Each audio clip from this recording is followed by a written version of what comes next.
Deux Chroniques, chapitre 24. Joas avait 7 ans lorsqu'il devint roi, et il régna 40 ans à Jérusalem.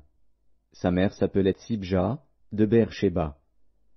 Joas fit ce qui est droit aux yeux de l'Éternel pendant toute la vie du sacrificateur Jéhojada.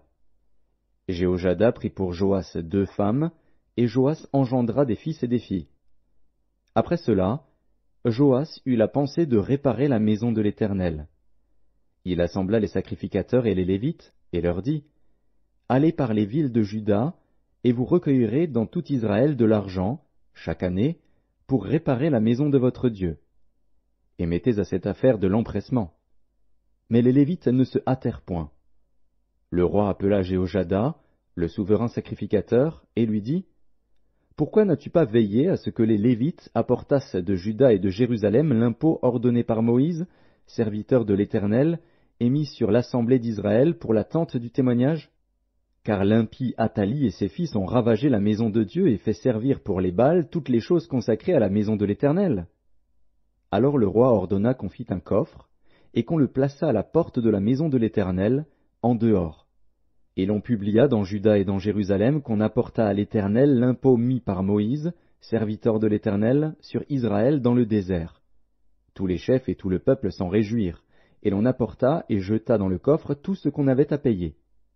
Quand c'était le moment où les Lévites, voyant qu'il y avait beaucoup d'argent dans le coffre, devaient le livrer aux inspecteurs royaux, le secrétaire du roi et le commissaire du souverain sacrificateur venaient vider le coffre. Ils le prenaient et le remettaient à sa place. Ils faisaient ainsi journellement, et ils recueillirent de l'argent en abondance. Le roi et Jéhojada le donnaient à ceux qui étaient chargés de faire exécuter l'ouvrage dans la maison de l'Éternel, et qui prenaient à gage des tailleurs de pierre et des charpentiers pour réparer la maison de l'Éternel, et aussi des ouvriers en fer ou en airain pour réparer la maison de l'Éternel. Ceux qui étaient chargés de l'ouvrage travaillèrent, et les réparations s'exécutèrent par leurs soins. Ils remirent en état la maison de Dieu et la consolidèrent. Lorsqu'ils eurent achevé, ils apportèrent devant le roi et devant Jéhojada le reste de l'argent. Et l'on en fit des ustensiles pour la maison de l'Éternel, des ustensiles pour le service et pour les holocaustes, des coupes, et d'autres ustensiles d'or et d'argent. Et, pendant toute la vie de Jéhojada, on offrit continuellement des holocaustes dans la maison de l'Éternel. Jéhojada mourut, âgé et rassasié de jours. Il avait à sa mort 130 ans. On l'enterra dans la ville de David avec les rois, parce qu'il avait fait du bien en Israël, et à l'égard de Dieu et à l'égard de sa maison. Après la mort de Jéhojada, les chefs de Juda vinrent se prosterner devant le roi. Alors le roi les écouta, et ils abandonnèrent la maison de l'Éternel, le Dieu de leur père, et ils servirent les Astartés et les idoles. La colère de l'Éternel fut sur Juda et sur Jérusalem, parce qu'ils s'étaient ainsi rendus coupables. L'Éternel envoya parmi eux des prophètes pour les ramener à lui, mais ils n'écoutèrent point les avertissements qu'ils en reçurent. Zacharie, fils du sacrificateur Jéhojada, fut revêtu de l'Esprit de Dieu. Il se présenta devant le peuple et lui dit, « Ainsi parle Dieu.